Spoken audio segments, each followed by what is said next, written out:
Okay, so welcome back to the live stream. Apologies, we just needed to deal with that public excluded piece while we had the availability of the HR advisor that had run that process. So we'll reconvene the public part of the meeting at 4:29, and we are up to agenda item 6, which is the agenda item which I've declared an interest, given I'm the subject of it. I'll just, before I give over to Chrissy, is there any questions that anyone has of me from that report before I leave the room? Oh, heaps. Councillor O'Keefe. Who exactly is on the Bullet Resilience Trust as of now? Who are the members? Yeah, so the chair is Phil Rossiter. Yeah. The community rep is Shane Barry. Or actually is a community rep. I'm on there, and Richard Take-On from Bathurst. Councillor Reedy. Mr. Mayor, just in terms of the recommendation, that's more a question. 3.1. I appreciate the first part. The appointment doesn't have to be held by an elected member. That's in the trust deed. But the selection is based on skills, experience, and so on. That's not in the trust deed. And I'm just wondering why those words are put in there, because I believe it's incorrect. That's just a given. The person is most suitable, but it reads as if that is part of the trust deed, as far as I'm concerned. Right. And I believe it should be the trustee appointment does not need to be held by an elected member. Bingo. That's it. Yeah. Okay. Over to you. Yeah, well, I didn't write the report, but yeah, you're right. That won't be in the trust deed. I think that the inference is that you want someone with suitable skills, experience, and networks to be the council's appointee. That's all that paper's trying to suggest, I would think. So it's around, I think it's encouraging the reader to consider what they deem to be appropriate skills, experience, and networks when considering who the appointee. Point of order, Mr. Mayor. You've declared an interest. I think the Deputy Mayor should be answering these questions. Well, just that I've got knowledge of the trust, that's all. But there's no, yeah, I'll be leaving the room for the discussion. Thank you, though. Deputy Mayor Bishop. Just a question. There's 4 members on the committee. Yes. Are all 4 of them now up for re-election for the next 3 years? No, the trustee requires the longest serving one to roll off. Yeah, thank you.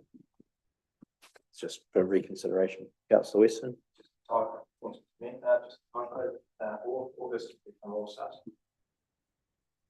Has to. Nice. Front page. Okay, there's nothing further. I will hand over to Deputy Mayor Bishop can chair it, and I will leave the room, and you're welcome to deliberate. Thank you, see fit.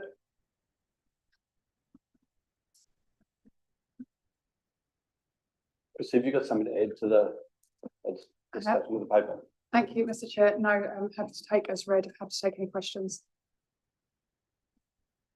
Councillor Reedy. Thank you, Mr. Chair. Just on page 40, number 5, background. Bullet Resilience Trust has been operational for 2 years. And at number 6, it says the appointment was formally acknowledged in May 2023. The trust deed was written in 2021, March. It was kept highly secret. I'm going to put it out there. It was kept secret until I started asking questions. And as usual, when I start to ask questions, I was misinformed of the answers. I pushed further, and in the end, the news came out around May 23 to say that Bullet District Council has created a trust called Bullet Resilience Trust. The fact of the matter is the trust had been operating since March 21, and one also has to remember that it was around that time that Stafford Street was sold, the property owned by the council was sold to BRT for $1 for emergency housing. And that $1 stays until such time, like there's a period of time. But the fact that it says for 2 years is incorrect, and that was acknowledged in May 23 is correct, because that's when it was put in the newspaper. But of course, the mayor at the time had been involved since March 2021 and also signed the trust deed in March 2021.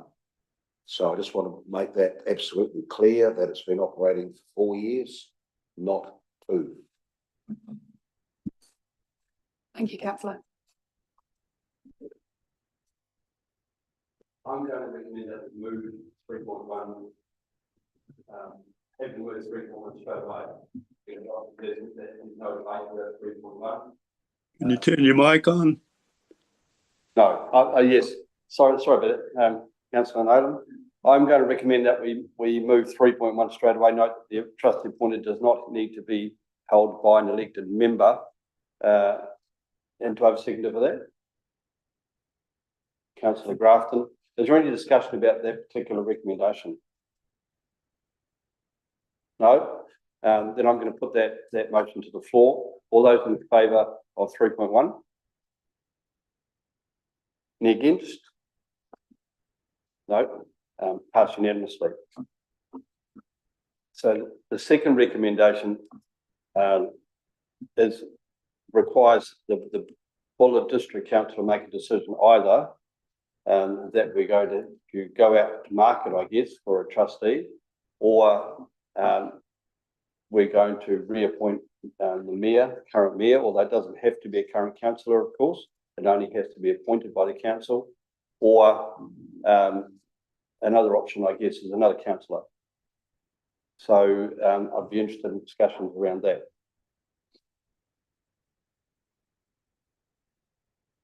Just a bit of clarification. We've just voted that it doesn't have to be a councillor, so it could be another member of the public.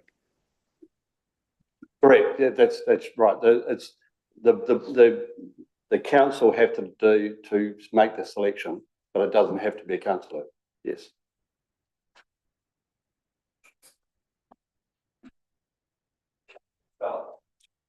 I think regardless of whether Jamie is the incoming mayor or not, he has experience in this trust and has passion for it. So I'd be more than happy to support Jamie being reappointed. Thank you. Councillor O'Keefe. I think that 3 years is enough time, and they should probably have a little bit of fresh blood and a bit of fresh perspective on it. I think that's just my opinion. Thank you. Councillor Reddy. Thank you, Mr. Chair. I hear what Tony's saying, and I'm not denying what Jamie has done as his appointment. I know he was appointed there, as I said before, through the trustee. I'd like to see some fresh blood come in, and I would like to see the likes of either Rosalie Sampson or Linda Webb come on. I appreciate that this it doesn't have to be an elected member, but these 2 people I've just mentioned, 2 names I've mentioned, are basically elected, and I would like to see somebody, a change of blood. They are both Linda and Rosalie have a thorough understanding of what the district is about. It's not as if they're going to come in, how can I say, unaware or fresh. And it's an opportunity also for fresh blood to come in and get upskilled in something different outside of the scope of this table. And I would just like to put forward 2 names, and I'm happy to hear whether or not they're prepared to have their name put forward as an alternative to the name suggested. Thank you. Councillor, Mr. Trigg, can I just ask you about process? Is it a 2-step process? Either we're reappointing the current member, or we're putting an expression of interest out. Those are the 2 options for us. Thank you for the question. My understanding is that it would be either appointing a council member or suggesting to staff that we follow an expression of interest, which would go out to the community if that's what you wish to do. So if it is a council law, it doesn't need to be put out in a wider circle, because our only role is to select a person. Yes, it'd just be noting that they would stay on as the rep past the 25 elections, noting that there's some people that may be put forward from the table that may not get back in post-elections. Thank you. Councillor Howard. I definitely think it's an advantage to have someone in council or with council experience. I think being a resilience fund, I think it's really good to have that intent of our long-term plan and what we're trying to achieve and building up that community well-being. And I think that's a good input to put into this representative role. So I would definitely like to see it. Probably someone that's at that strategic level too, that's sort of looking at the regional partnerships and some of that broader one. So I think it's actually quite appropriate that someone that's at the mayoral level, or maybe you'll be the past mayor, but some of that level that's had those conversations is very useful. So I'd probably support Jamie.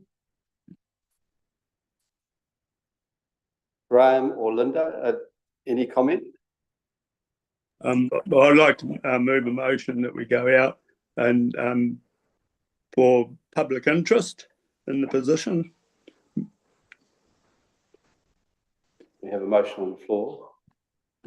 Do I have a seconder for that motion? Councillor O'Keefe. Okay, so any discussion on that particular motion? Councillor Reddy. There's nothing on the trustee that states that we have to go out to the public for public consultation.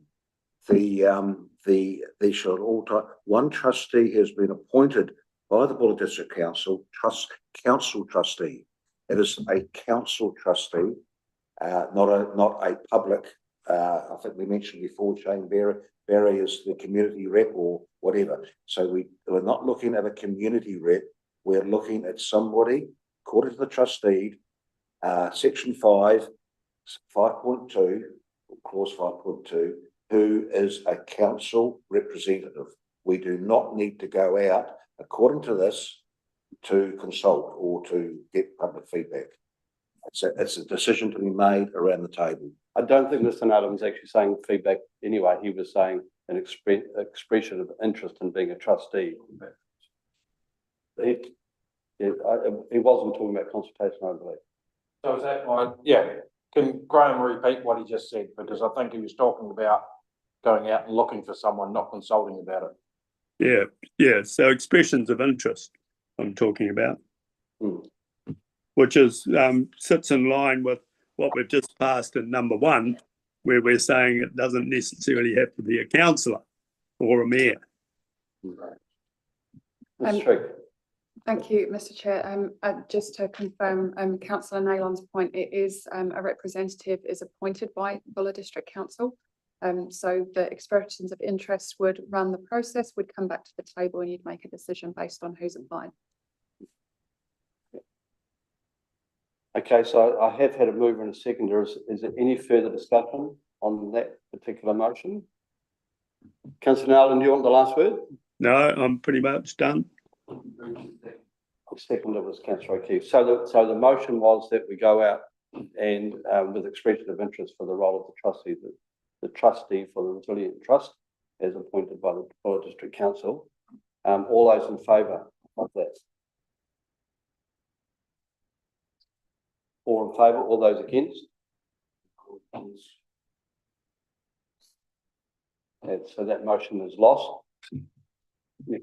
Councillor Grafton. Yeah, I'd be happy to move that reappoint Jamie. I think for what Joe's just been saying, I mean, there's knowledge of what Resilience Trust and that, and wider knowledge, I think, makes him the ideal person for it.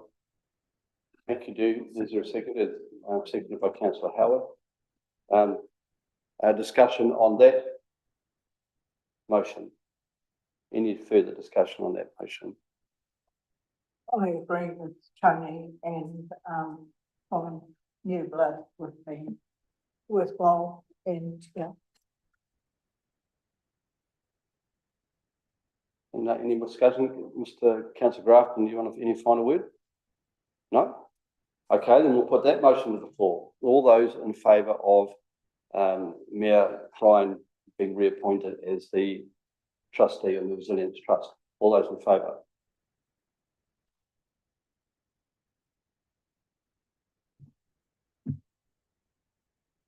All those against? So that motion is also lost. No, sorry. Actually, Is it tied? Goes to the status quo, yeah, so that he's changed well, it wasn't, it was 5-5. 5-5, It so was status so, quo, so he'd remain. That's a very good point. I think we've been to this place before. And I'm not really sure what the outcome was. But it was the status quo, unless there's been a change.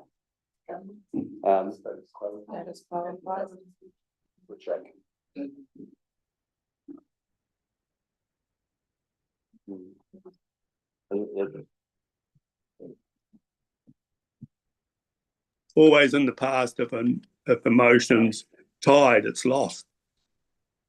So that's sorry. Always in the past, if we have a tied vote, then the motion is lost. So yeah, and the discussion is therefore the status quo remains. Which And- is Well, is the status quo at the moment is that Jamie is the no, lead member. the status quo at the moment is that we need to fill the position because Jamie's retired by rote. That's what the status quo is. Jamie's what, retired, did you say? Yeah, because he's the longest serving, he's had to retire and go for reappointment. Yeah. So that's what the status quo is. Yeah, until a reappointment or not? Yeah, I'm sure he does remain until the reappointment. So, Yeah, It was going to be 5 all. It was always going to be 5. so is that correct? So, Well, I mean, there are two things here that I'm not sure about. Status quo. I mean, normally if a vote is tied, then it is the status quo. But in the same token, the deed requires an election. yeah, but what I'm saying is is he out, or is he still a trustee in the meantime? He remains a trustee Out until or remains? he remains a trustee until someone takes. Are we sure on that? Can I suggest we take a brief adjournment just for 5 minutes just to get some advice and we'll come back. Okay. So we are going to take a brief adjournment. The jug's boiled. The public are certainly okay to stay.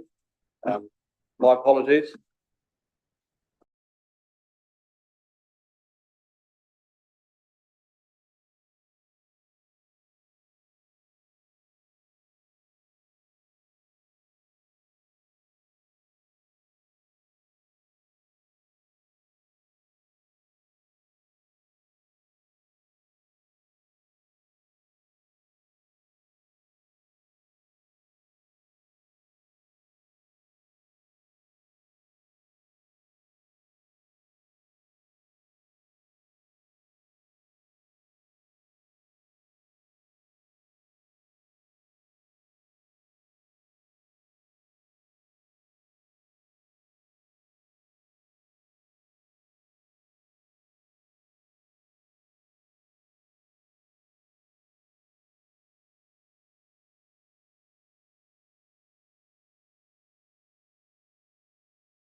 Right, okay.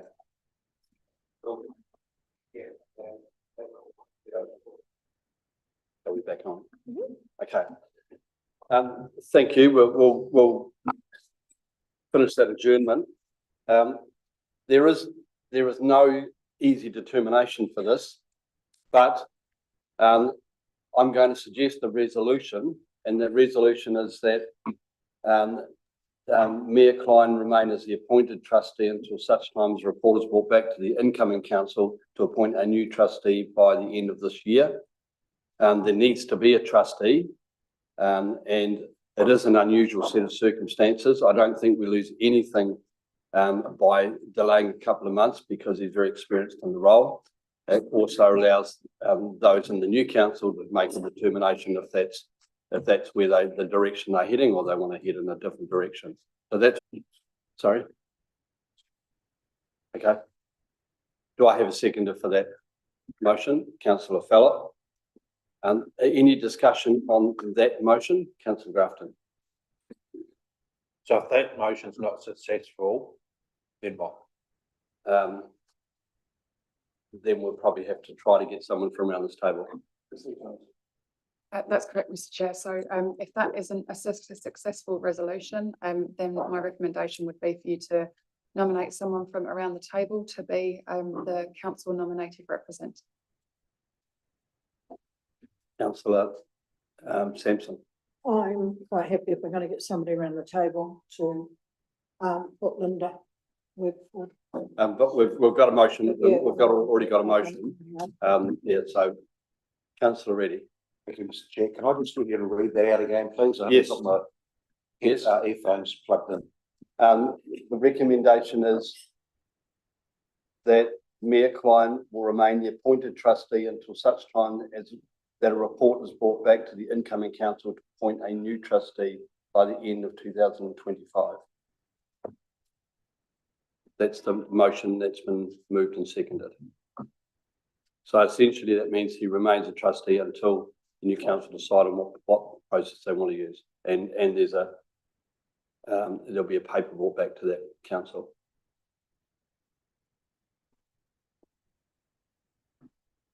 Is there any other discussion? Because otherwise, yes, Councillor Fallon. It seems like quite a simple decision to me, just to give the Buller Resilience Trust what they would like and give the council new time to make a decision. Well, I guess the table will decide that, I suppose. Okay, so I'm going to put that motion to the floor. So all those in favour of retaining the mayor until that time? All those against? Okay, therefore we have to carry on and select someone from the table. Councillor Sampson. I'll move Linda Webb.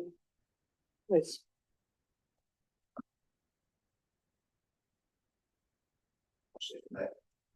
Seconded by Councillor Reddy.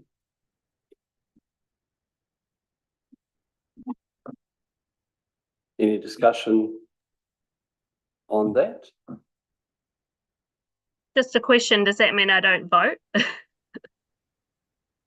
Why should? That's a good point, actually. Yeah. Yes, I would say. Yeah, I would say that would be there would be a conflict of interest in you voting. Yes. Oh, thanks. Just checking. Councillor O'Keefe. It'd be more of a nomination and acceptance more, wouldn't it, than a vote? She's got to accept, maybe if she actually wants to be in that role. I haven't actually heard Linda say that she wants to yet. No, that's true. Yeah. Are you interested in that role? Sure. Can I ask a different question? If this is the case, then is the mayor able to be in the room? I'd suggest that he stays out of the room. He's declared a conflict, so just to keep it clean. Okay. So any other discussion related to that motion? I'll just add to that Linda's already elected. She's young. She's got knowledge of the district and been around this table, like we said. earlier, and we sort of, a good idea to have fresh blood. Councillor Grafton. I know a conflict was declared, but please, can someone answer me why we are now, why Jamie would not be allowed to be involved? It's a different motion.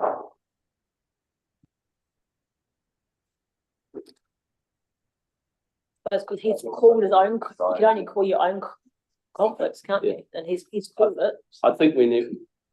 No? So an elected member declares their own conflict of interest and he's declared a conflict decides. in this entire agenda item and has decided to remove Yeah. himself from the room. Mm. So. Yeah. Yes. Decides. Just in terms of other conflicts of interest for councillor Webb, I mean, if we were voting for a deputy mayor and a nomination came forward, everybody would vote. If we were voting for a new chair of a committee, everybody would vote. There's no conflict of interest. I just wonder why there's suddenly a conflict of interest in councillor Webb's position. Well, it's up to each Councillor elected Webb member to decides, declare yeah. their own interest. If councillor Webb would like to vote, councillor Webb can vote. Your conflict of interest itself. Yeah. Noted.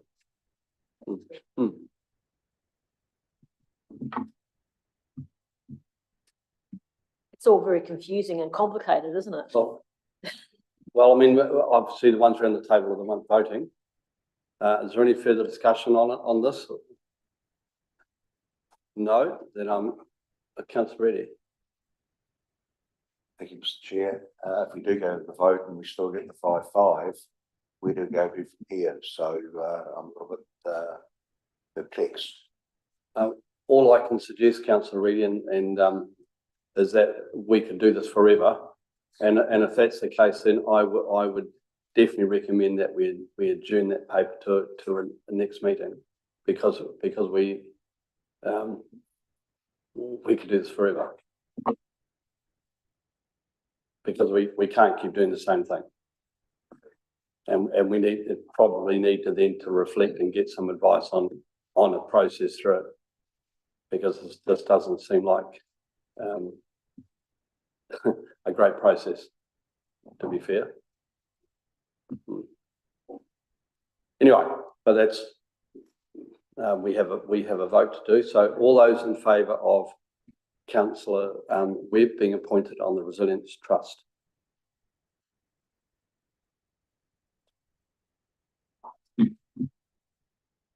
All those against?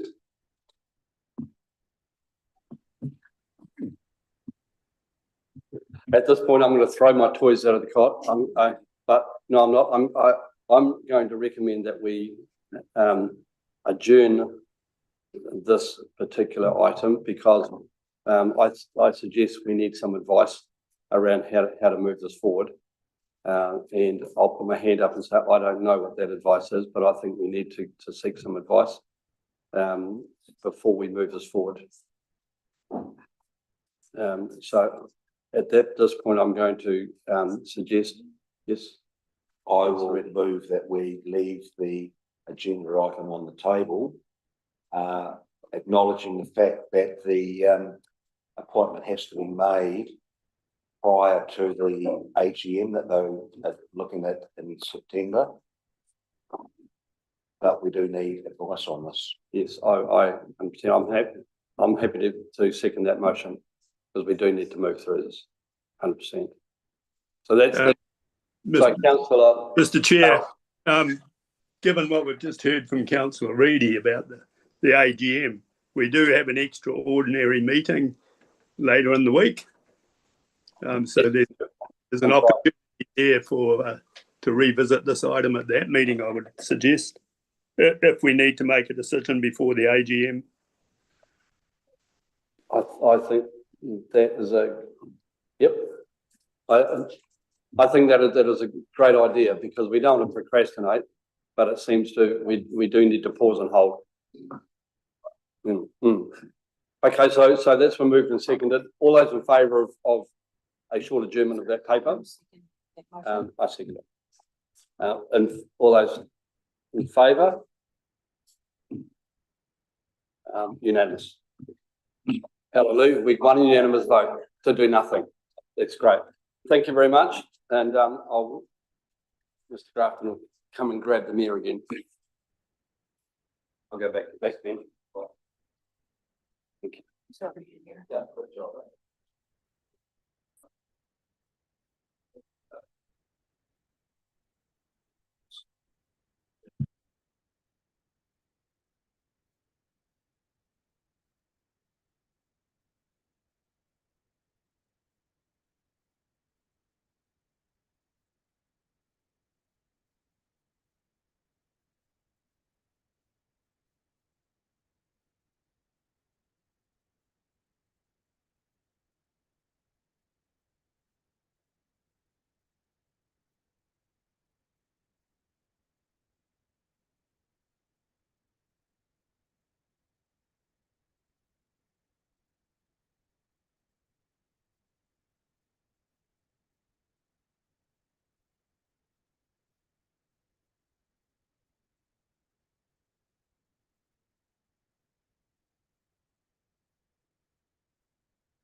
Okay, thanks everyone. We're up to agenda item 7, which is the dangerous, affected and sanitary buildings policy review. So this has come through RAC and is back on here at the recommendation of RAC.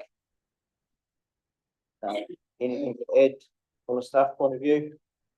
Thank you, Your Worship. Obviously, I'll take the report as read. It has been in front of council and RAC, once with council and twice with RAC. So there's one minor amendment, which is obviously via the submission via the Health New Zealand. So take it as read, please. Take questions. Questions, councillor Reedy? Thank you, Mr. Mayor. Happy to move all recommendations.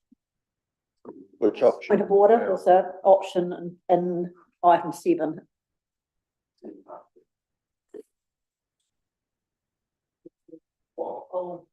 Option, councillor Reedy, which option on 7?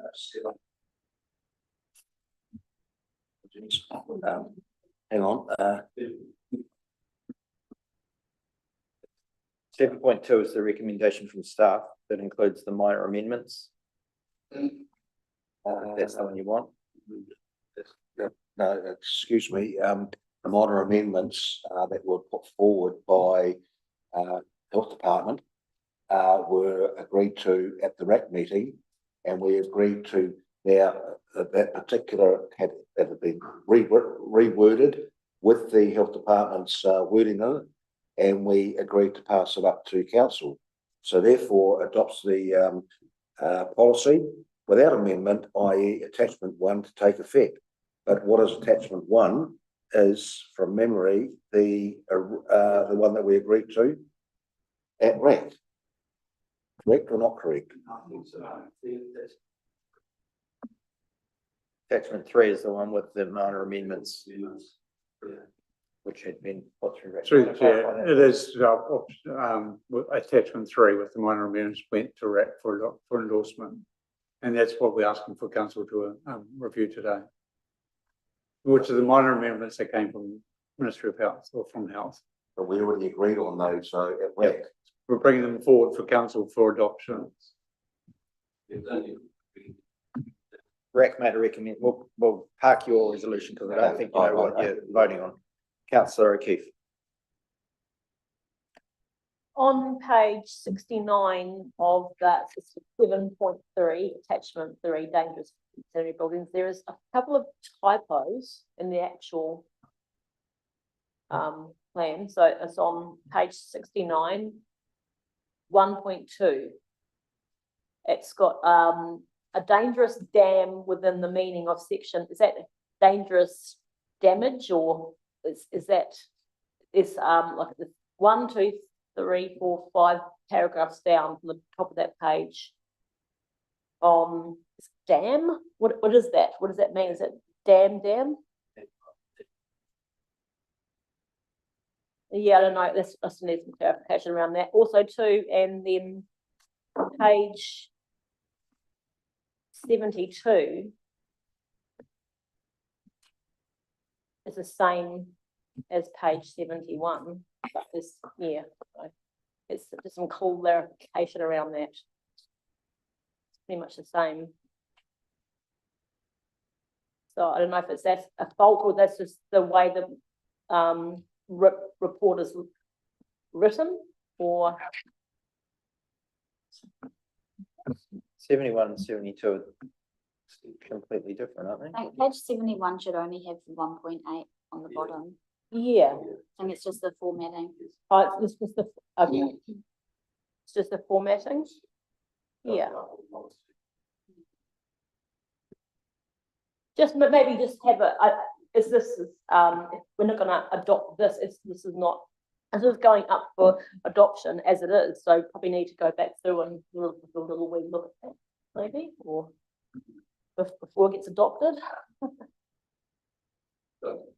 This confirmation in the act, it does refer to a dam. Oh, yes, but there's also on page 71 and 72. Did anyone else see that? Was it just me? 71, those 2.1 and 2.2 shouldn't be there. Yeah.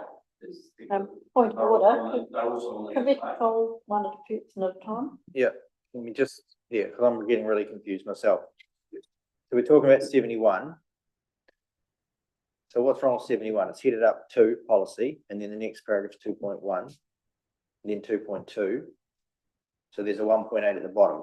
So that's the bit that's out of place. Is that what we're saying? Oh, I see, sorry. It's a formatting issue. It's only minor amendments, sorry. Deputy Mayor? Yeah. I was just going to say on page 71, 2.1 and 2.2 shouldn't be there. It should only be 1.8 because that finishes all of the 1 points. And then the following page is where 2.1 and 2.2 are, and they're in order, and the heading should be number 2, policy, on that page. Correct. Oh, I see. The 1.8 should be at the top of the page effectively. Sorry, councillors. But there's nothing missing, it's just there more than once. Okay. So are we comfortable with adopting knowing that's going to be fixed, or do we want to push this out another month? So just with minor amendments, as discussed. Councillor Reid? Mr. Mayor, the point about 1.8 was, I raised that with, Bronwyn, just as a, formatting issue. And when you look at attachment 1, you'll see that 1.8 is in the correct position. So this is where it comes back to where I'm saying before about, what are we actually, agreeing on or recommending, because I see appendix 1 as being the correct one. When we're looking at appendix 3, it's got the incorrect formatting. So I'm a little bit confused, which is why I went for 1.1, because the amendments had been included. But maybe I'm misreading it. Has 1.1 got the amendments about the health, whatever Health New Zealand wanted in there, though? Well, that's what I thought they had been in there. Your worship, I'm happy to bring this back in September with the correct formatting, if that's what council wishes. Yeah, let's do that, I think.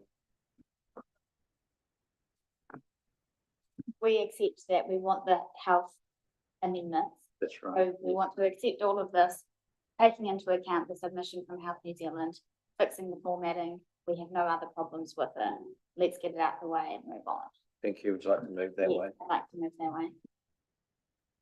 So that 1.7 and 7.2. 7.2. Noting the discussion has been picked up today. So where am I? So that's been moved. Is there a seconder for that approach? Councillor Weston. Open that for any further discussion. Councillor Clegg. I'm happy with that. Good. Yeah. Okay, so this is the council receives the report, notes the decision of council 28 May to adopt the draft dangerous effects of sanitary buildings policy attachment 1 for public consultation. 3 notes the public consultation engagement process undertaken as required under the Building Act 2004, Section 132, and Local Government Act 2002, Section 83. Considers the submission received from Health New Zealand to Whatu Ora. Attachment 2. 5. Notes the Risk and Audit Committee 13th of August recommended that Council adopt the policy with the minor amendments set out in Attachment 3. 6. Revoke the Dangerous and Sanitary Buildings Policy as reviewed 2017 and adopts the Dangerous, Affected and Sanitary Buildings Policy 2025 with minor amendments, Attachment 3, to take effect from 1 September 2025. Moved and seconded. Councillor Reddy. Mr. Mayor, you seem to forget that I already moved it beforehand. It's the first thing. It's now been moved again and seconded. So where my original movement was, I don't know what happens there. Secondly, when we come to agree on something on a document like this, it's got to be foolproof. We are agreeing supposedly as a group, as governance, on a document which is going to go be part of the policy. Now, what we're saying now, we'll do these changes now. Let's just get it out of the way. Well, I'm sorry, that's not how our governance operates.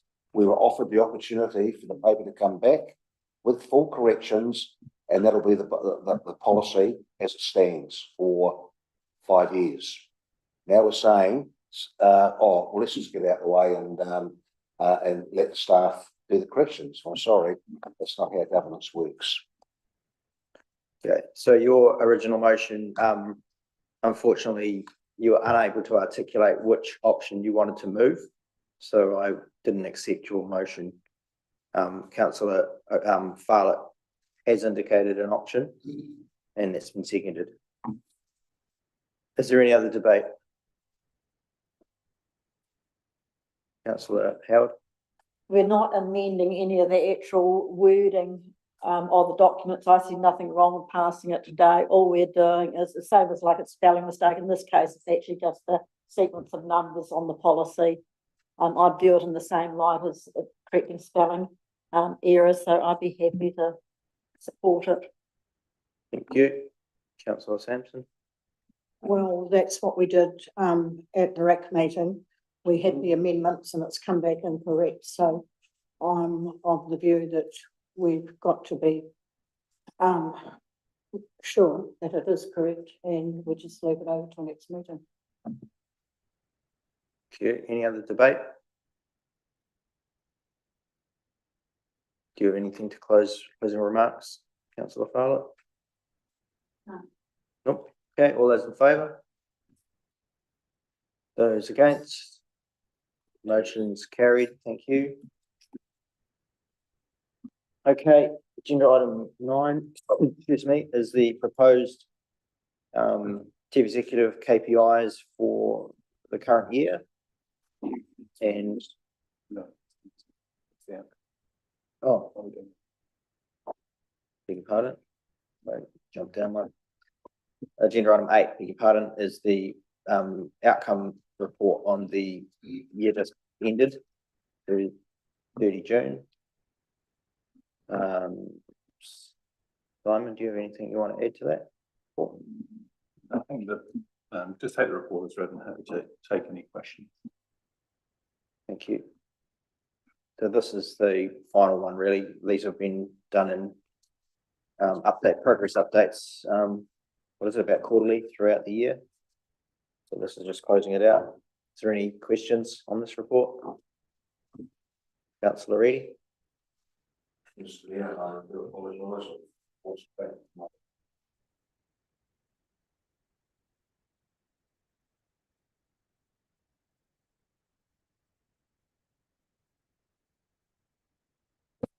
Apologies.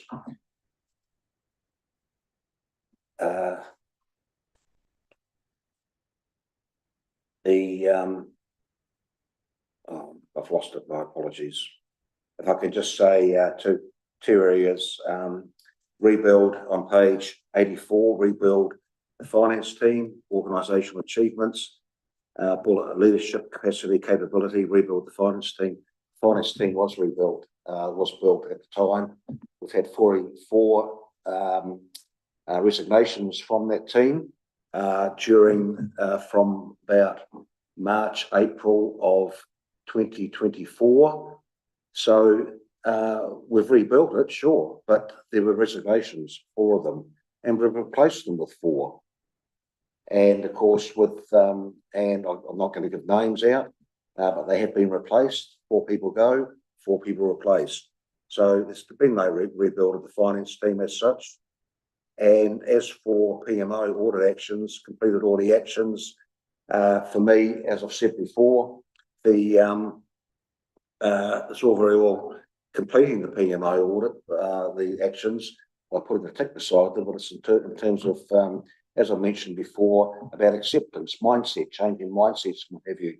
We haven't seen that as yet. So, and the review of the creditors and payroll function, for me, is not satisfactory. Thank you. Do you have any comments from the finance team?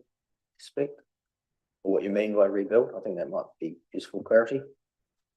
So the council is correct. We've had several resignations, and since November, we've had a new team start to rebuild following those resignations. And I think the last appointment was, when did the last person start? Was it May? Yes. So over time, the team has turned over and gone through significant change and a restructure. So that's really what that's talking about. And in terms of the PMO, I would disagree. I think that we're at a very different place now than where we were. Thank you. Any other comments, questions on this? Councillor Grafton? Just a question just on the timelines that some of it's put in. Should those timelines be indefinite or whatever? Just the ones that are still in progress, but they've got, say, 30 June 2025, or that was just a start date? Well, it wasn't a start date. It was before that. So should those timelines be, not that it's a biggie, but yeah, the ones that are still in progress, there's a Stockbit one, water service delivery. And there was another one still there somewhere down below that, I think. Customer service satisfaction one, 30th June 2025, but still in progress.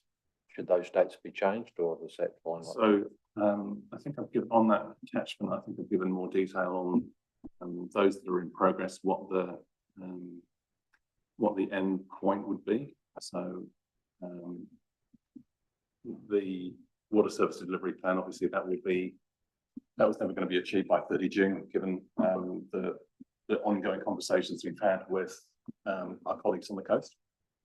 And we've reached the point, obviously, where on Friday we'll be bringing the water service delivery plan for consideration to council. So that was always going to be a challenging timeframe. But in terms of actually the progress we've made, I'm really pleased. The team have done a great job. So that will be a decision as of council on Friday. So they are in progress towards a resolution. They haven't been met, but they're still moving forward, albeit slowly. And we would have liked the other one around the resident survey. We just haven't had the capacity to deliver that. So that's why we've pushed that out beyond the 30 June timeframe. But it's covered a little bit in my CEO report in terms of what the plan is for that going forward. Councillor Reedy? Oh, sorry, I'll go to Councillor Naylor. He's on screen. Thanks, Mr. Mayor. Just in terms of the financial prudence, the plus or minus 5% of the projects or the OPEX project, we've heard it at an earlier meeting that there was only round about 65% of the capital projects were going to be achieved in that financial year for infrastructure. So how does, they're well outside the plus or minus 5%, or are they not counted? You want to talk about some of that? Through the chair, I think this is always going to be an ongoing issue. The projects within or without 5% is a different measure to the overall projects delivered. And the 65%, well, I'm not sure whether it's up for debate, but half of the issue with that has been the unknown carry forwards that we've had. But the other significant portion to whether a project is complete or not is a project that starts in this year, for example, the trunk main, which will be completed in the next month or so. It's a multi-million-dollar project that is close to completion.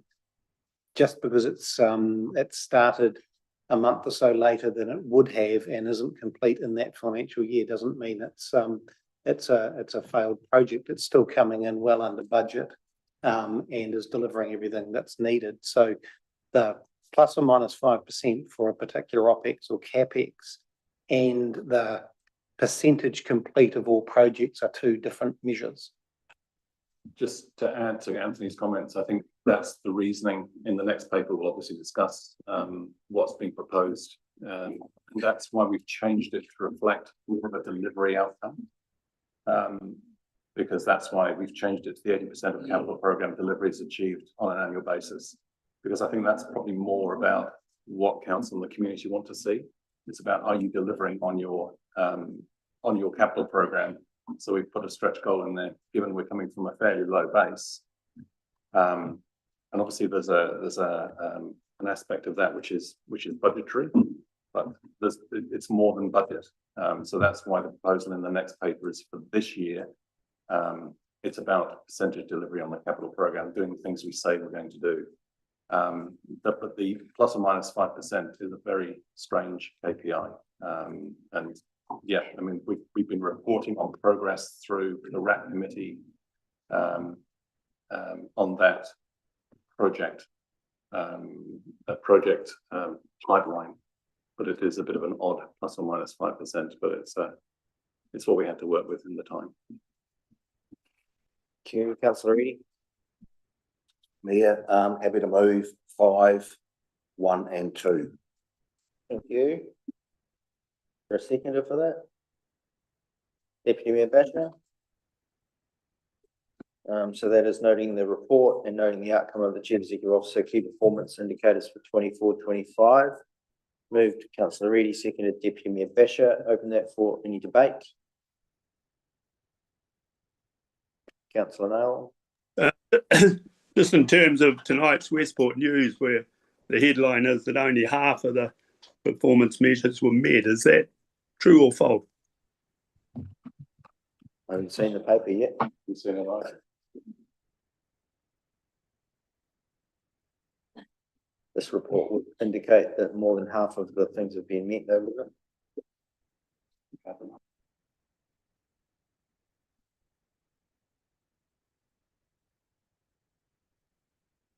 What we got? We're just doing some maths.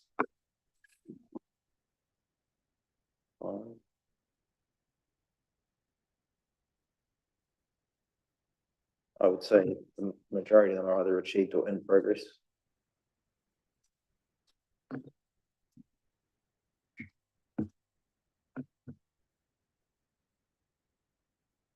I'd suggest it's a matter of perspective. Yes, I guess as in progress, not met. In progress with the explanations given in the spreadsheet around timing and things, I think is what's more valuable. But I can't answer your question. I haven't seen the description in the Westport News. Helpful stuff. Will have either. Deputy Mayor?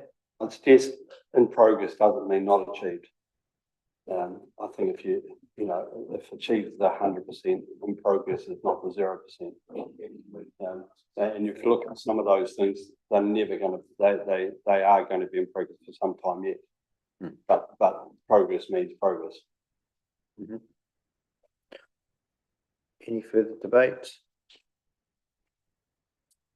Okay, write a reply, Mr. Reedy, if you wish. Happy to go as it stands. Thank you, Mr. Mayor. All those in favour? Those against? It's carried unanimously. Thank you. Okay. Under item 9, the proposed ones for this year. Now we've seen these mostly before. We provided a little bit of feedback been incorporated, I believe. Do you have anything to add? Through the chair, so following the discussion we had last time, I've made small tweaks, I think, to the internal, external relationships, one at the bottom. I think that was the main thing. But they're essentially what you saw before.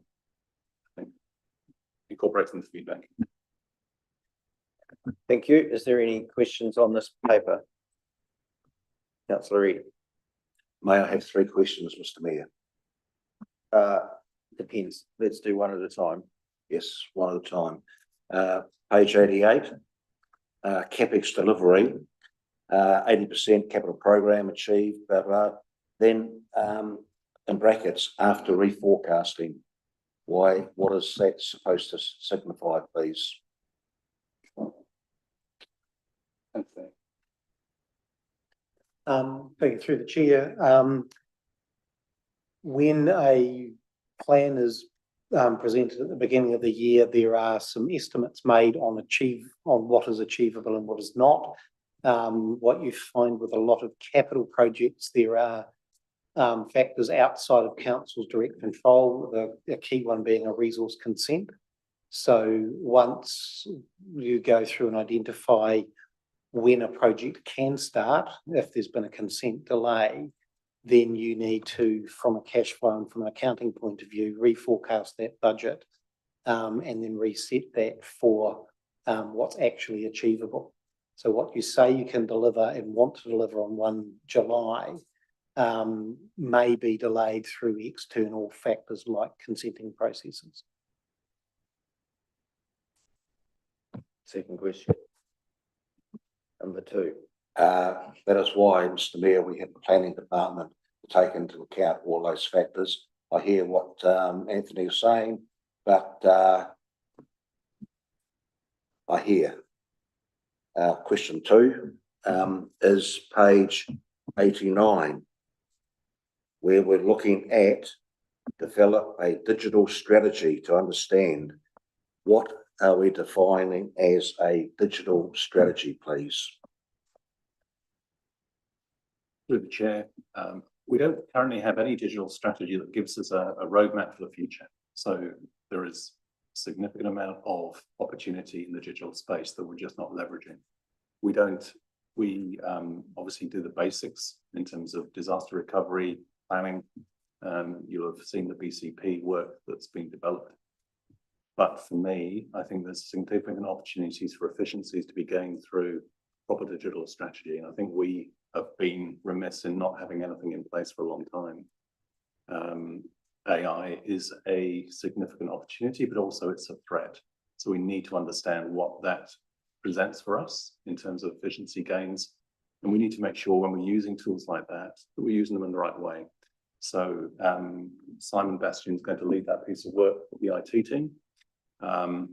We want to get to a point, from my point of view, where we enhance our customer service to our community through the use of tools like this, recognizing there is a bit of a digital divide, but we can certainly look at things we can do better, more efficiently, using digital tools. So this will come back to council probably some point in the new year. I'll put down here by the end. I've been generous for that, 30 June 26, but I think we should be able to develop something we can bring back for review in the new council, because it's a real opportunity to do something new. So we want to add, Simon? Yes, thank you. It's fair to say that having been exposed to somewhat of called best practice processes, there's a lot of improvement, a lot of efficiencies that can be gained within internal processes, the way we go about doing business. There's a lot of bureaucracy in some of the work we do, a lot of it's paper-based. Putting everything in a flow process in a system that can actually create efficiencies across the board. We're a very slow follower across local government. There's a lot of initiatives that are out there where we haven't even investigated the opportunity to put into our council processes. So this is just putting a platform together in terms of understanding what the opportunities are, obviously doing a critique on our current infrastructure, and providing a roadmap which will come through obviously annual plans and LTPs for future investment in this space. Thank you. Lucky last. Number three, I understand that with the reference to LTP suggests to me that given some of the public interest in some of the items and the suggestion that our systems aren't adequate enough to if you like, complete an LTP, and it says by the next LTP. What I'm hearing now is an overall strategy, digital strategy for the organisation, including hopefully AI. Okay, last question, please, if I may, page 90. And we have on here the prepare a strategic review of the CCO and ensure council has provided advice. Now, strategic review of the CCO, I cannot see anybody within the organisation preparing a strategic review of the CCO, and therefore it would be required to have an external consultant come in to do this work. Now, I don't know how much sort of money that is, but I don't remember anything being put into the annual plan for 25-26 to cover such a strategic review. So is this where we're going to get money out of the drawer, which we supposedly don't have, and yet we can undertake a strategic review of the CCO? Just want some clarification around that, please. Through the chair, so it's clear that it makes prepare a plan for a strategic review. It doesn't say undertake a strategic review for that very purpose. It may require significant funding. So what I'm proposing here is preparing a plan. It may come back and it may be something that can be achieved within existing budgets, but I doubt it. But it's something that we want to come back to you with a plan, as opposed to we will undertake a strategic review. And that's that nuance in that first line. Thank you. Mr. Mayor, I'm happy to move 1, 2 and 3. Just see if there's any more questions. I'll park that though. Park that for now. Any other questions, councillors? Okay, we've got a mover of to receive the Chief Executive Officer key performance indicators for the financial year 25-26. Council notes these proposed key performance indicators for financial year 25-26 have been agreed with the Chief Executive Officer. And 3, that council adopts the key performance indicators for financial year 25-26. Move Councillor Reedy as a seconder. Councillor Grafton, open that for debate. Is none. Do you have any closing? Comfortable, thanks, as it is. Thank you. All those in favour? Any against? That's carried with 1 against. Thank you. Okay, Mayor's report. I'm right. Yes, Mayor's report. Okay, so there's a couple, largely taken as read. There's a couple of places I indicated a verbal update would be given. So I made a couple of notes. TTPP. This is because these meetings occurred after I wrote the report. The latest meeting just received some legal advice, which we've had before, but it was just to refresh it really on the process for the committee, who are about to start receiving decision papers from the RMA Commissioner panel, and what the options are around accepting or not accepting those decisions.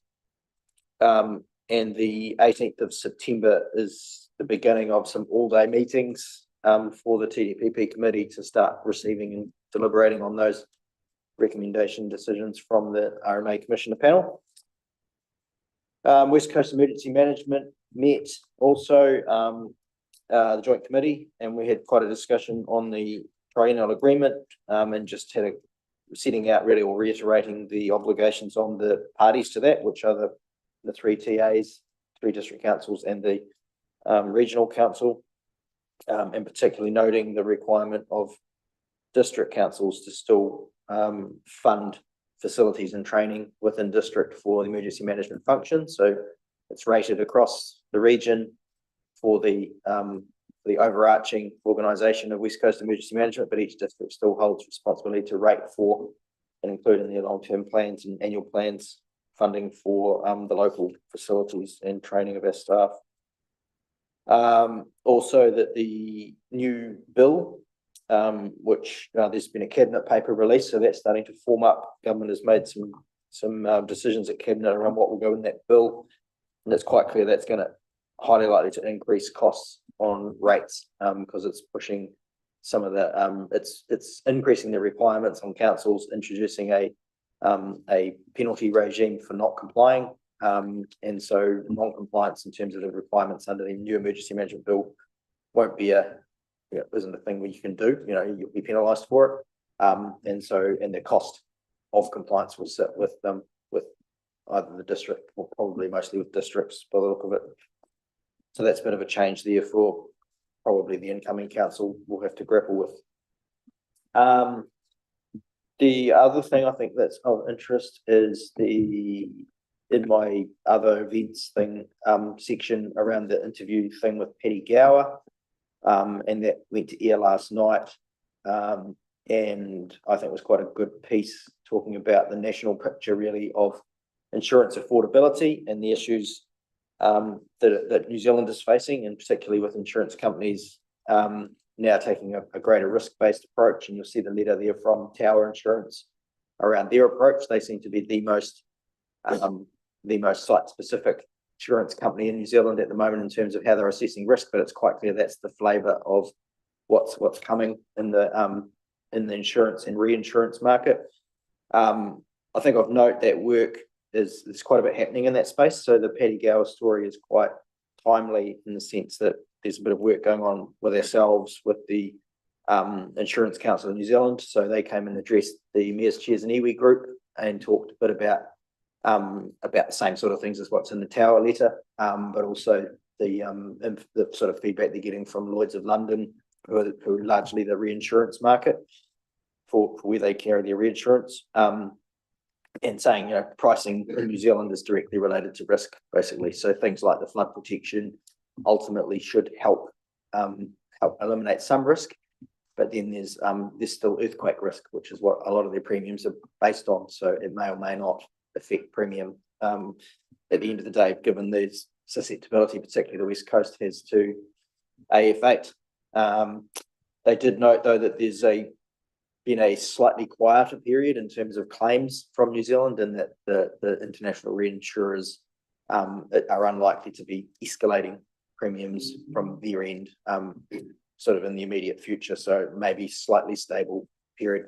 It's shot up a lot and it might be a slightly stable period, but who knows. So that's I guess also on that same theme. So some of that insurance focus and actually the win that BDC had at the local government conference around our master planning prompted an invite to me to attend a conference in Auckland, which I'm going to next month, and that's at no cost to ratepayers. They're paying to fly me up and all the rest of it. And that's a large conference run by the Sustainable Business Council, and I'm on a panel to discuss insurance and the risk of insurance flight and adaptation, all that whole topic. And others on the panel are people like the CEO of QBE Insurance, the Senior Standards & Poor's Global Director on Risk. So it's quite a high-powered panel, and BDC and the Westport challenge with the mix of protection and increasing premiums and affordability. I'm on that panel to help, advocate for insurance industry and government support and others to lean into how we crack that and maintain the insurance affordability and availability, in particular for communities like this. So that's probably me. In terms of anything that's not already in the report, if there's any questions. Councillor Naylon. Thanks, Mr. Mayor. In terms of the Paddy Gower thing, we were given real assurances earlier on that the master plan was not about shifting the town of Westport. When it came out in the media that that's what it was all about, you yourself and the staff gave iron cast assurances it wasn't about shifting the town, and yet it came across in the Paddy Gower thing last night that it is about shifting the town, over time. And that's a bit of a concern to me. In terms of the Buller Holding director recruitment, I just note that we've already appointed one director, and we got a bit out of sync because I thought that could only happen at the AGM. So is that previous appointment just a recommendation that at the AGM we will be reappointing that director? Hang on, let me think. Yeah, so the original one was, remember we had the decision was made to offer Rochelle Crossman a new term. So that from the AGM. And then we had an extraordinary vacancy created by resignation of Lynn Brooks, and council resolved to go to the market to fill that. And that's what this recruitment was about. And that appointment.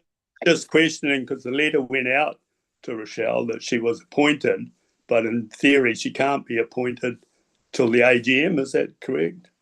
So the letter went out saying she's appointed from the AGM. Yeah, her term ends, her 1 year ends at the AGM, and her new 3-year term will start at the AGM. And this current appointment recruitment that we're talking about in the report, the recommendation of RAC will be a person to be appointed to take effect from the AGM. Okay, thank you. So the AGM is the changeover date. We're just trying to get all of these things done so we can go into the AGM with all those decisions having been made by council. Councillor Reedy.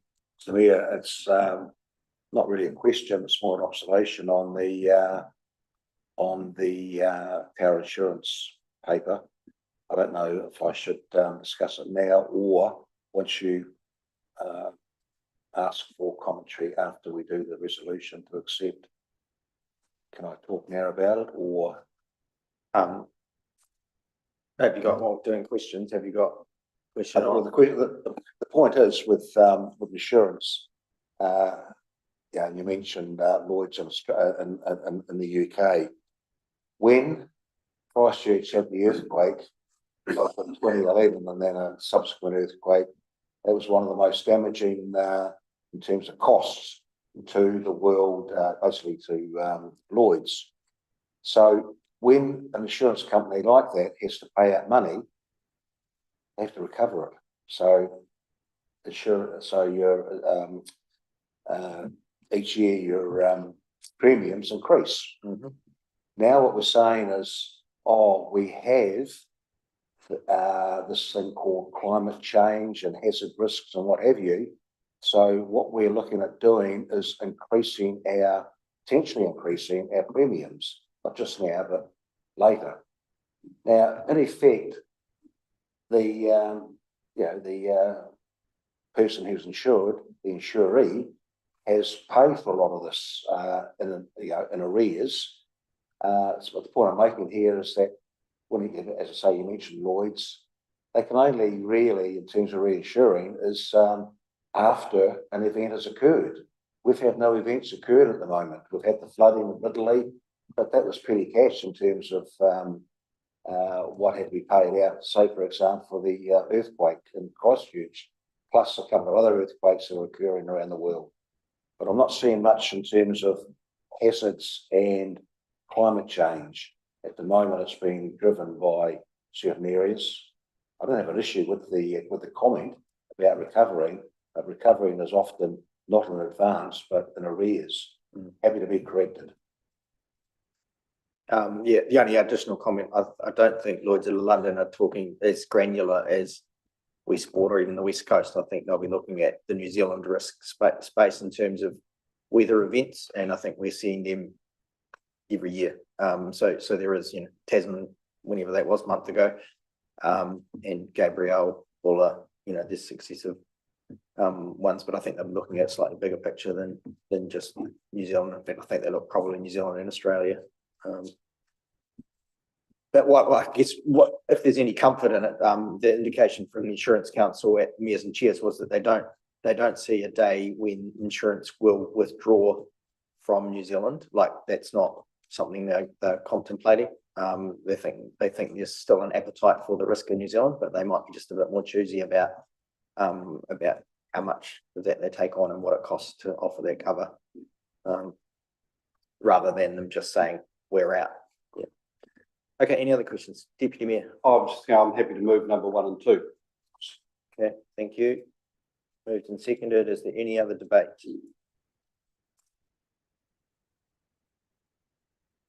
Nope, all those in favour? Any against? That's carried. Voting looks like councillor Nolan's left. Okay, CEO report. Happy to take any question.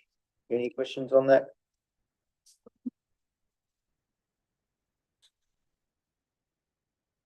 No, it's just to be received. Councillor Reedy. Oh, beg your pardon, whichever. Councillor Sampson. On page 125. Yeah. Number 9, the Senior Housing Working Group has now completed its work. While we've passed a resolution to go ahead and look at the rents, I don't believe that's completely finished yet. And because there's still, I consider, a bit more work to be done as to the wins.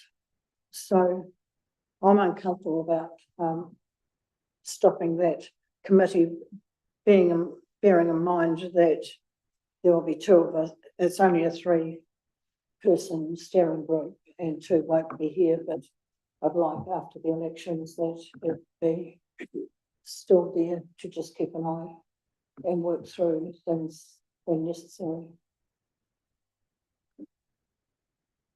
Thank you for your feedback, councillor Sampson. That would be for new council to create a working group or a committee as part of the new council structure following the elections. So we're happy to note that and bring it to new council when we discuss the working groups and committees. Yeah, well, through the chair, I just sort of, the fact that saying the work is completed, I'm not quite sure that that's quite the case at the moment. In terms of reference of that group, you mean?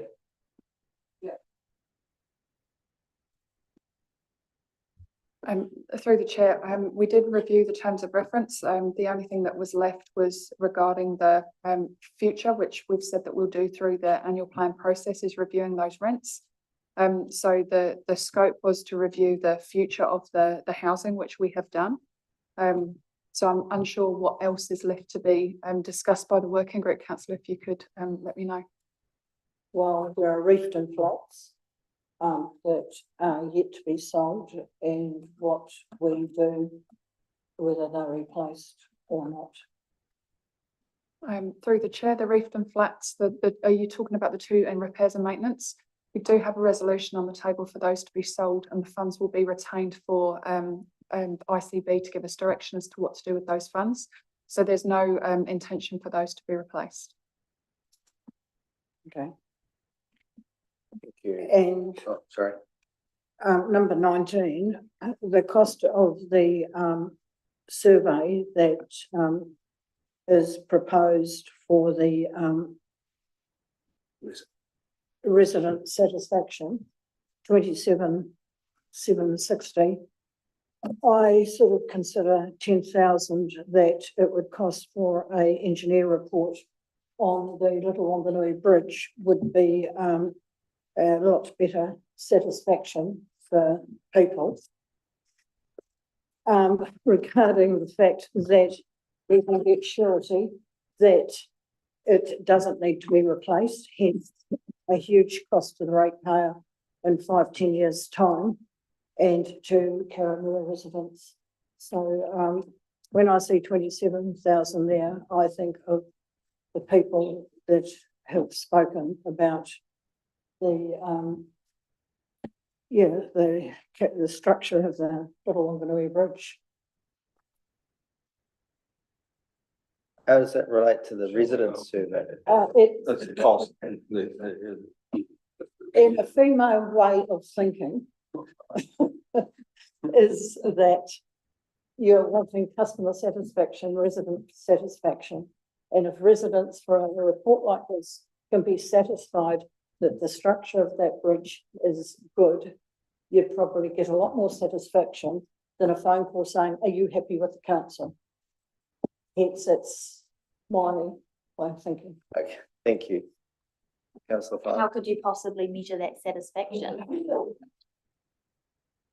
The fact that either one, the bridge has to, the structure is unsafe or unsound, and or secondly, the structure is sound and it won't be an additional cost to ratepayers.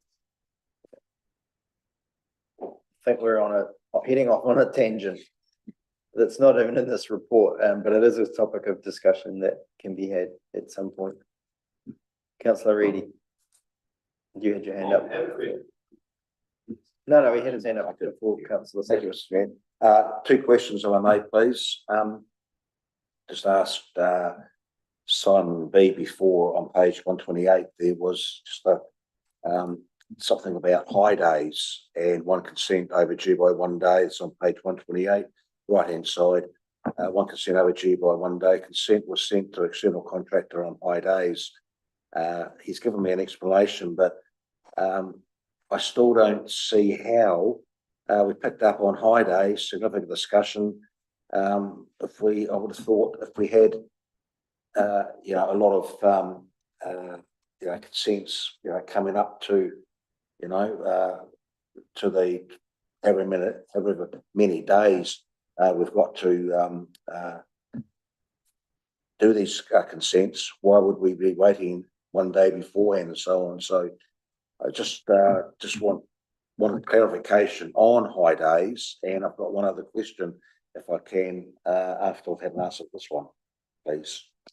So through your worship, the high days, it's actually high processing days, so where the staff have multiple activities happening at the same time. So that's the reference to high days. It should add probably a word after it's saying processing day. There's many factors for building consents in terms of whether it is well inside 20 days. There's this particular one, obviously, it's talked about a contractor missing that, but I can't actually allude to exactly the reasons it's taken to the very last minute to process that one without going into further detail. Next question. And next question is on page 134, master planning update. Now, I'm very pleased to see that we're looking for some additional money and what have you, but we're looking at stage 3 works, and my understanding was all money, external money, had been extinguished after stage 1 and 2. We moved into stage 3 by reprioritising, if you like, $132,000 in the next financial year, 25-26. But we're not seeing any money coming through, any reports coming through in terms of expenditure, revenue in and expenditure out. And I can't see $132,000 lasting for very long. So stage 3 works are continuing well, and I appreciate the feedback on here. I'll not start seeing some dollar figures, please, so we can see how we're tracking.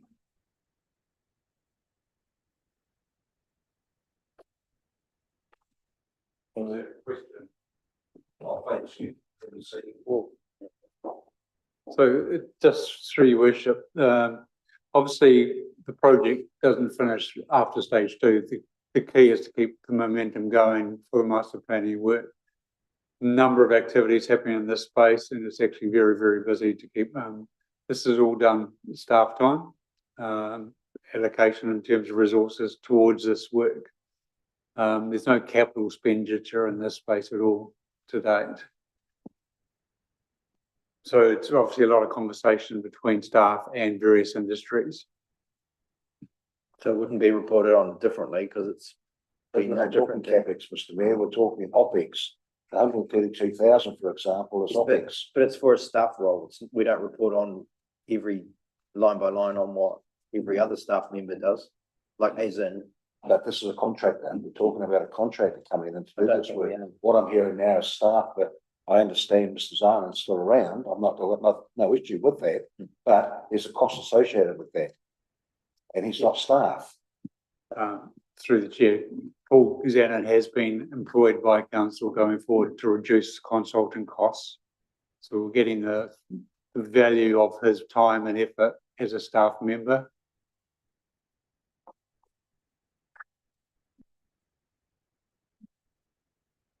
If I am, Mr. Mayor, with respect, if I am fortunate enough to be re-elected, I'm now in a situation where another staff member has been employed.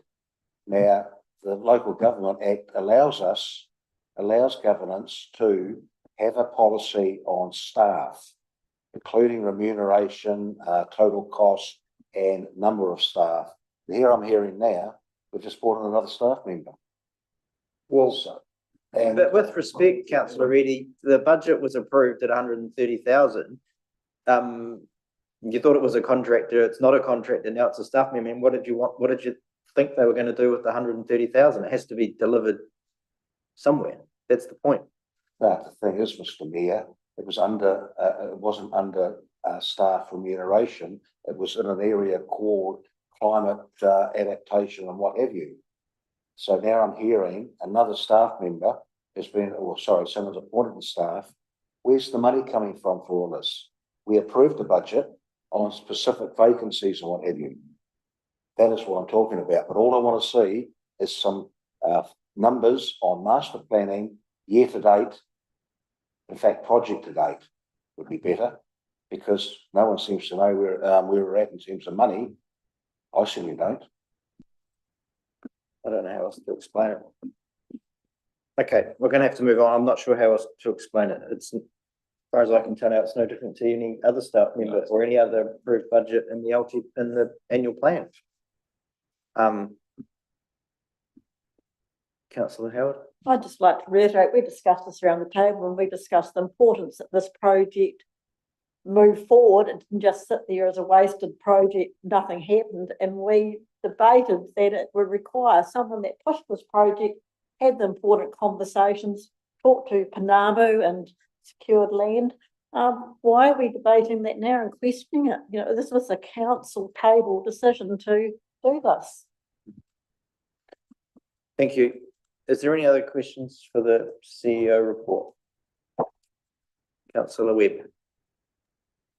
Just in regards to the residents survey, just had a few questions around it. What sort of questions are you going to be asking? Because my understanding when we last discussed this, when we thought $12,000 was a kind of an outrageous cost for a survey that only attracted, I think it was about 240 odd responses. And then we were told that the council was developing the platform Let's Talk Buller that would kind of solve our problems, that people would get more engagement, would be able to get more informal feedback from the public. And then I'm quite alarmed to see now that we are going to be spending nearly $28,000 on another survey. So I guess my question is, what sort of questions are you asking? And are you asking questions such as, how can we engage better with our residents? Because obviously our engagement through submissions through the long-term plan, through Water Done Well, and that has been extremely low. So I'm hoping that nearly $28,000 is going to increase engagement. Thank you for your councillors. Thank you for your questions, councillor. It's been a long meeting, hasn't it? We've taken feedback on board from the previous survey that was that the intake was perhaps too low. So we have refreshed this as a resident survey rather than the customer satisfaction survey. The questions will cover all of the KPIs, organisational KPIs. So there's roading questions. There's questions about every aspect of council, community facilities. There's also, how do you get your information from council as well? So that will also be covered, and it asks a lot of different things about how and should we be doing things differently, as well as overall satisfaction. So with the organisational KPIs, that ticks off nearly all of them, as well as the information that has been requested around the table previously as to how we can measure how many people are using our libraries and the satisfaction of those using the swimming pools in Westport and also in Reefton. So it's quite an in-depth survey. And as the report suggests, we will be going out randomly and using a third-party agency also increases engagement usually because people have got more trust that it will be dealt with independently and we'll get the results at the end of it. Okay, and my other question, just to follow on, so is this a one-off survey or is this going to be implemented? Are we going to be spending $28,000 annually?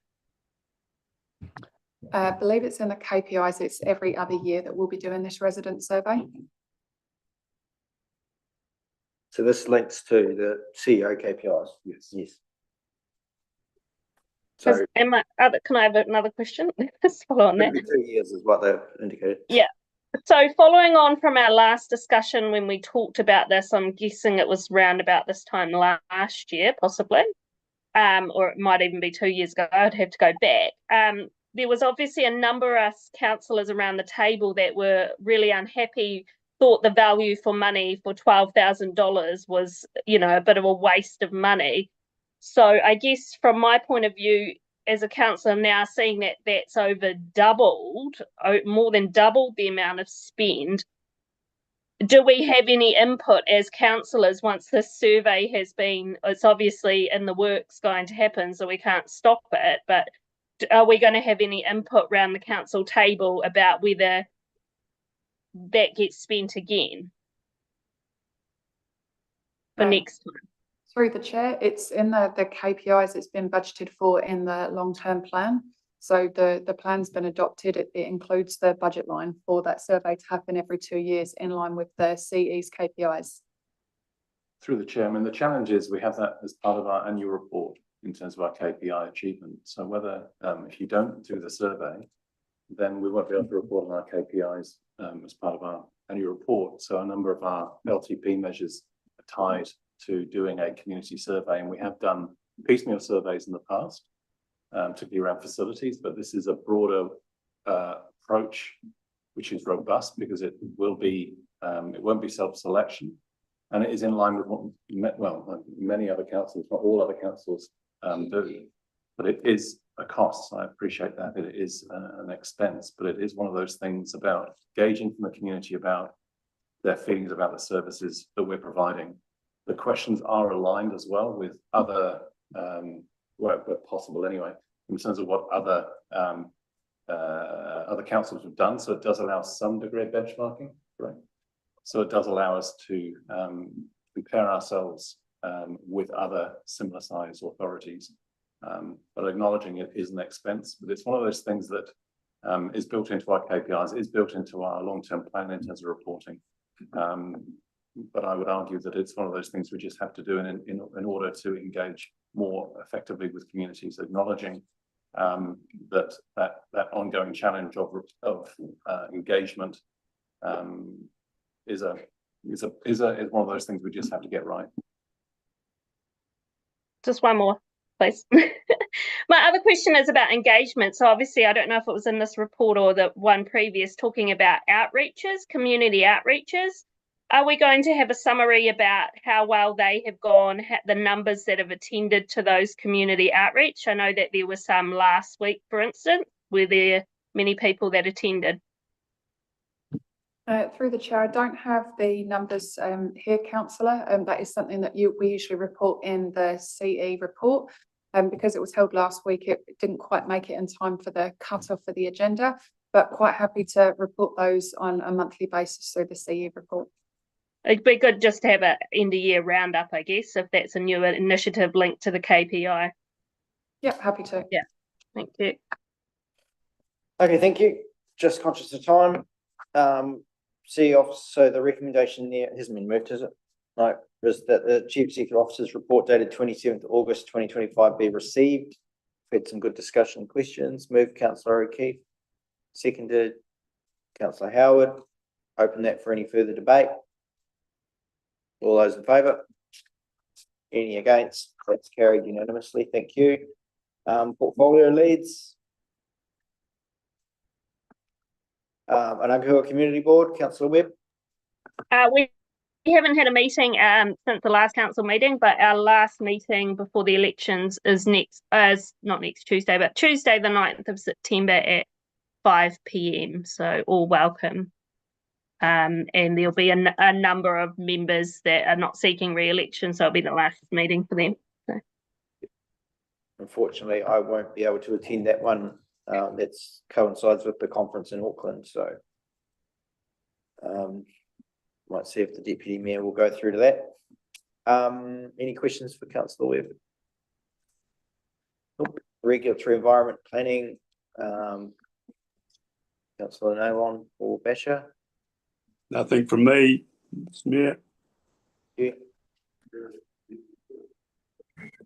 Community services, Councillors Howard and Farlett.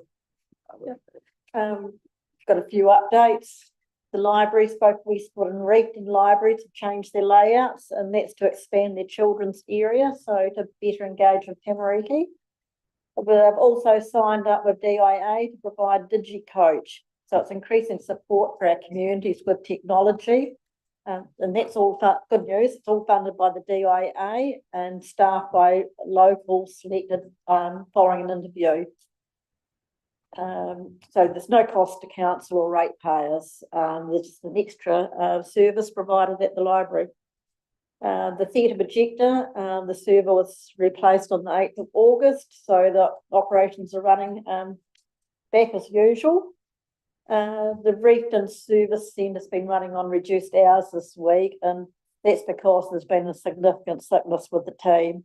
So the team from Westwood have gone up to support them, and plus they've had to work some reduced hours, but hopefully they're on the mend and all be back to normal soon.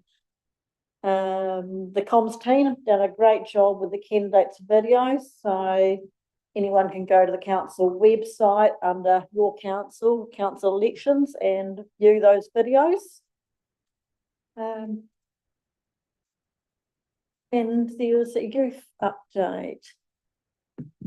Yeah, just I wasn't too involved with it, but just following up on the youth, what's been going on with them recently. Near Klein attended one of their youth days where they had members from the community come and I guess share experiences and held workshops, which seemed really successful and that went really well.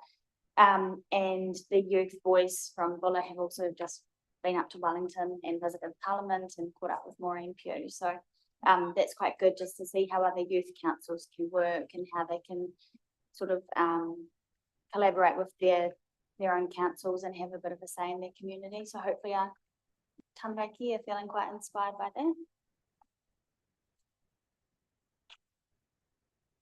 Okay, thank you. Any questions? No, thank you for those good reports. Infrastructure. Councillors Grafton or Weston. Thank you, Mr. Mayor. Yeah, we had another infrastructure portfolio meeting today. Crossed a few bridges, so to speak. Yeah, so we've got a bit coming up. So, but that'll probably come up as a workshop in the coming month or so before the election. I suppose just a couple of them. We talked about the Coates Street job and the main trunk line of getting close to be finished. And I think that, especially the trunk main one, I think it's well within budget. I suppose the other one was we talked about was the work in Reefton. Seems like that's going to be an ongoing thing with the wastewater, stormwater. As we've talked about it in the past, there's a creek that runs into this stormwater wastewater system that has brought down a lot of gravel and rock over the years and damaged a lot of the piping. So I think there's ongoing. I think the budget's is getting stretched already, and we're only part way into the year. So whether it's all reactive maintenance now until the point of the stormwater wastewater separation, which will be coming up, but unfortunately it's going to be a fair bit of money in the meantime until it gets to that space, just purely because most of the system is pretty Buggered. Compromised. Yep. Okay. Okay, thank you. Moving on, corporate policy and planning, councillor Reedy. Nothing to report, Mr Mayor. Thank you. Smaller and rural communities, councillor O'Keefe and Webb. The chair, just, most subcommittees are having their full yearly meetings, but really it's just business as usual. Linda? Yeah, I was just going to reiterate, there are still, I would just point out, there is still a little bit of confusion from some of the subcommittees about workshop versus meeting. And I know that was a bit of a mix up with the last Nangahua one. They thought they were having a formal meeting, but got told it was a workshop. So I think, yeah, a little bit more clarification with the subcommittees would be helpful. Okay. Thank you. Iwi relations, nothing to report there. TTPP, I think I've spoken all there is on that at the moment, I think. Unless you've got anything to add, councillor Noel? Nope. Councillor Howard, you've been attending as well now to help fill in. I just reconfirm, it was just to go over the procedures of decision making. Thank you. Joint Committee of the Westport Rating District. Now, there's been an invite to a meeting, hasn't there, councillor Reedy, coming up? 29th of September. End of September, Mr Mayor, yep, so. So that's coming up, nothing to report in the meantime. And regional transport, nothing happened. Okay, move that they be received as verbal updates, seconded by councillor Fowler. All those in favour? Any against? That's carried, thank you. Okay, response to public forum. So we had two. First was around the Israel-Palestine conflict. What's the view table? How do you want to respond, councillor? I'd like to support his idea, actually. I think it's a real tragedy is what's happening, and I guess, yeah, we should speak up. Do you think it would be possible to reach out to the other West Coast councils and do it as a West Coast kind of thing? Just because the more people that are behind it, the more effective it could be. Or we could just do it ourselves if it's easier that. Yeah, I'm not opposed to the idea. It just might require them all to then get it ratified at their councils, I would imagine. Given the public interest, I don't know. I think we need a paper brought back to a council meeting if we're going to make a resolution. Are we wanting a resolution or are we wanting a letter written? Sorry, I didn't pick up on that. Just a letter. I think we want a letter of condemnation or support for peace or whatever through our local MPs. Councillor Reedy. They were talking about Phil's. Yeah. Okay.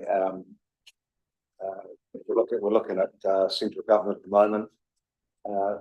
Pick your potholes, look after the libraries, so on and so forth. I don't believe this as a council should be involved in international politics. Whether I agree or disagree with what's going on, it's irrelevant.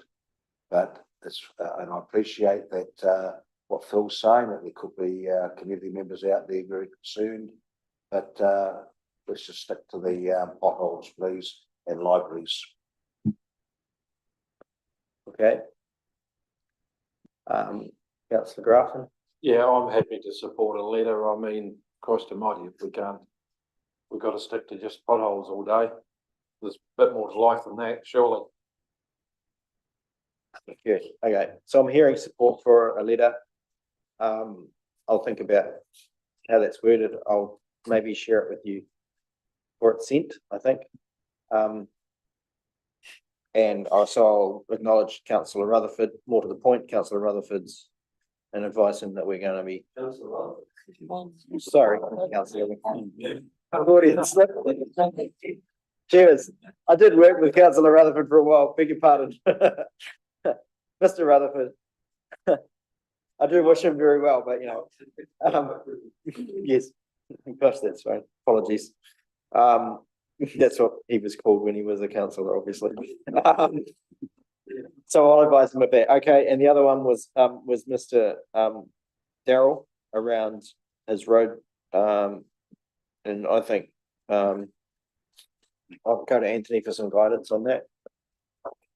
Thank you, through the chair.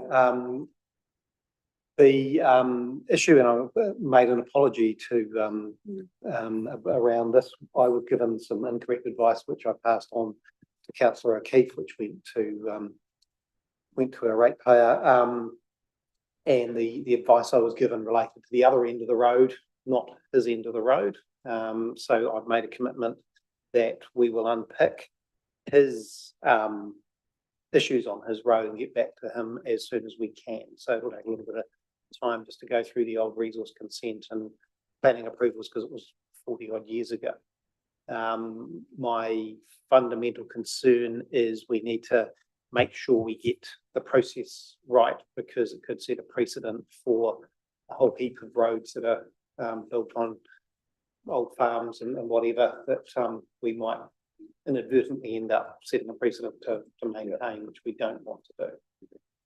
So if council's happy, I will unpick this with them and we can get back to everyone about the outcome. Okay, so can I request that you provide me some wording of what you're going to do and provide back to him so he gets the response from this table? I will do, yes. Thank you. Okay, everyone happy with that? Right, if there's anything else? Nothing I've missed? Okay, thank you. There being no further business, I'll declare the meeting closed at 6:23. Yes, we're going to have some reflection time. So just stay online. The ones online, please. Thank you. No, they can go. You said 6:30. 6 minutes. Well, I don't know. Yeah. Yeah. Yeah, I think so. Someone could straight, but also I've got the past, so. Yeah, because that's the one.